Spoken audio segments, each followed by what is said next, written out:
juga dengan Kevin Dix, Calvin Verdong tuh semua mainnya 4-3-3 di klubnya. Jadi kalau misalnya Kluivert main 4-3-3 tuh bukan hal yang luar biasa dan itu normal karena memang sebagian besar pemain kita sudah akrab. Bersama begitu. Bagaimana mereka bisa beradaptasi nanti dengan skema permainan dari pelatih baru Patrick Kluivert ini? Iya, yang menarik adalah sejak awal Kluivert sudah mengatakan bahwa dia akan bermain dengan formasi 4-3-3 ya. Dan itu berbeda dengan formasi Sintayong sebelumnya 3-4-3. Dan menurut saya itu lumrah karena memang Kluivert punya kultur sepak bola Belanda di mana Belanda itu memang akrab dengan pola 4-3-3. Karena itu tidak mustahil saya pikir Kluivert mungkin juga akan menerapkan formasi 4-3-3. Dan itu sebetulnya bukan masalah besar ya.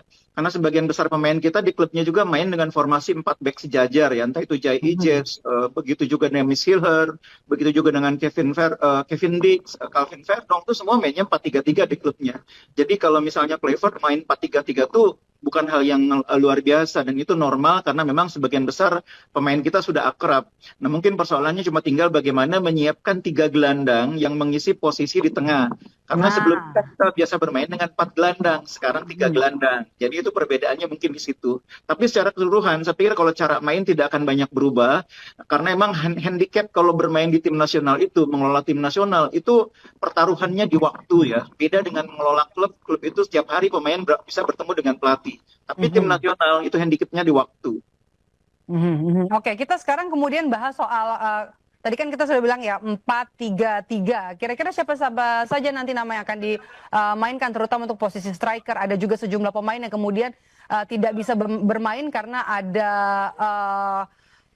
seperti Hapner, kemudian juga ada beberapa. Kita bahas dulu dari striker. Iya, kalau bayangan saya dengan kita bermain dengan formasi 4-3-3, di depan itu Ole akan menjadi pilihan pertama ya. Karena memang selama ini dia termasuk pemain yang posisinya tidak ada yang bisa mengisi. Rafa Strike itu bukan striker memang pada dasarnya. Karena itu Ole mungkin akan mendapat kesempatan bermain sebagai starter. Nah yang menarik siapa yang akan bermain di dua sisi sayap. Karena orang Mapan mungkin tidak bisa diturunkan ya. Rafa mungkin punya kesempatan bermain di salah satu sisi sayap. Nah sayangnya sebetulnya Egy tidak bisa main ya, karena Egy menurut saya sebetulnya kandidat yang cukup kuat untuk bermain di belakang striker. Tapi cedera, karena tidak ada Egy maka pilihannya saya pikir mungkin di kanan kita bisa Patrick bisa mainkan Eliano, bisa memainkan mungkin pemain yang didorong dari belakang ke depan ya, bisa beberapa nama ya.